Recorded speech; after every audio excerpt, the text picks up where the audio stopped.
religious? What does God look like to you? Still pray and stuff, but yeah. Crazy. The universe. Why do you think more people are drifting away from religion and becoming more spiritual? I think it's not necessarily there being a problem with God or like with the Bible or Christianity or anything or any religion. I think it's just the environment that the community of the religion creates for everyone else. What happens when we die? I think there's an afterlife. Okay. I heavily believe in the afterlife. Everyone should have the same morals as me, and I don't understand why people don't have the same morals as me. Hi, I'm here with Mbali. What's a question that you wish people would ask you more? That's a heavy question. Why are you the way you are? Because I feel like a lot of people are bad people or good people, but then most people are bad people because of the things they've been through in life, and a lot of the time we assume that they're just bad people just for the sake of being a bad person. But I think it's important to understand that people go through traumas and people experience different lives, and we need to understand why people are the way they are. Okay. Yeah. Describe you to you. Ambitious. Like in how many words though? Just random. Like freedom. Ambitious, encouraging. Yeah, pretty much. That's like describes my whole personality and why I'm doing what I'm doing. Okay, the bad parts? Bad parts. Yeah.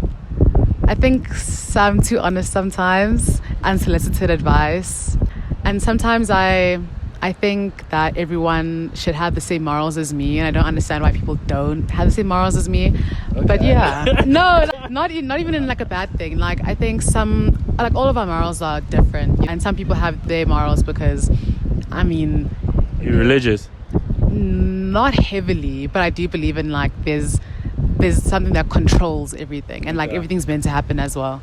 So some people don't believe in the notion that everything's meant to happen for a reason, and like what good or bad things happen for a reason, and like for the bigger scheme of things. And when I say that to people, they're just like, why would you say that? So I disagree. That everything happens for a reason. Really? So. Yeah. Why? I think everything is random, and depending on what you believe in, you kind of justify the randomness. Yeah, I think it's all framing. So let's say if I'm a Christian guy and I believe in God and something positive happens in my life, it's easy for me to like say, oh no, that was God. Yeah. Or maybe it was just my hard work at X, Y, and Z. There's no like intrinsic meaning to it, but then for our own mental sanity, we try and put meaning to different stuff. If something bad happens, it's the devil. It's not just, I was a dickhead or I didn't do enough. So I don't necessarily think everything happens for a reason, but I think it's a nice framework to connect the dots and live. Because if you just like everything is just random, I don't think it's a productive mindset to have. But yeah, I think most of it is framing. Yeah. What, do you disagree? Or? I think obviously because a lot of the time I don't like also working hard on something and it being sort of credited, I'd say, to like God, like, oh no, God like helped you do this and everything. That's my own hard work that helped me.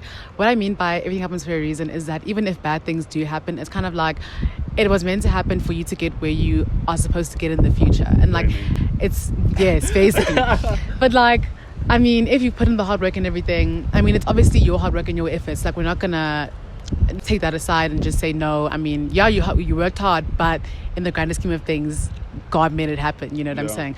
I'm just saying it's like, I mean, things happen. And for also my sanity, I just think like everything happens for a reason. There's no need to dwell on things or like, why did this happen? Why did that happen? Just accept as it is and move on. What does God look like to you?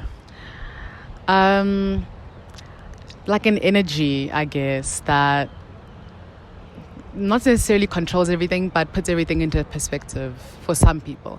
I don't believe in God like heavily, but I think it helps put people at peace of mind and helps people understand the control and the way life works and stuff. But for me, for me, it's just an energy. Like God is, I mean, everywhere in the trees and stuff, and it's not necessarily like a Christian God. It's just a ball of energy.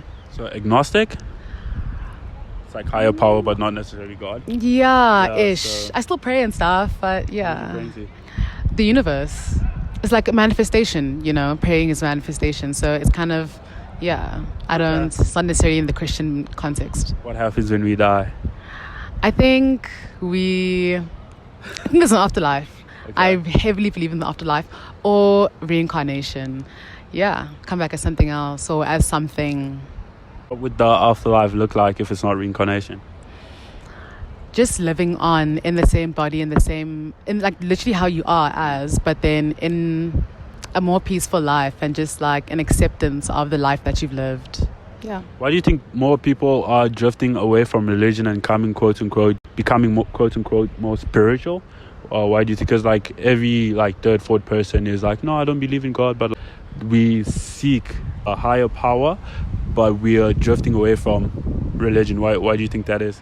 I think because I also had this predicament. I think it's because the context of like the Bible, it has things that people don't agree with necessarily, and then also the Christian community creates an environment where it's not accepting of certain people or certain like beliefs and stuff. So I think it's not necessarily like there being a problem with God or like with the Bible or Christianity or anything or any religion. I think it's just the environment that the community of the religion creates for everyone else. Okay. What's your most controversial take? Oh no, let's not. I'm in pageantry, I can't say these things, okay? I don't know, like, oh no. Okay, let me change the question. Sorry, not sorry. In what way do you feel loved the most? When people think of you without you having to like say anything about it, because obviously like when people ask what your love languages are, I feel loved when people do your love languages and like, practice them with you without you having to constantly say, oh no, but aren't you doing this for me, aren't you doing that for me, kind of thing. And that's with friends, family, anyone. And also just being accepting of who someone is, because I feel like a lot of the time, I mean, there are so many different cultures and races and religions around. I mean, like people practice witchcraft or like, you know, all that. And me personally, people who are against it, and I think as humans we're meant to love each other, and regardless of what you believe in or what you practice, and even if I don't practice it with you, I should be accepting of that, and I should be okay with the fact that you believe in something that I don't believe in. Yeah. Okay. Are you in a relationship? No. Okay. If you were meeting someone for the first time, what warning would you give them about yourself? If let's say I wanted to date you, what advice would you give me about yourself?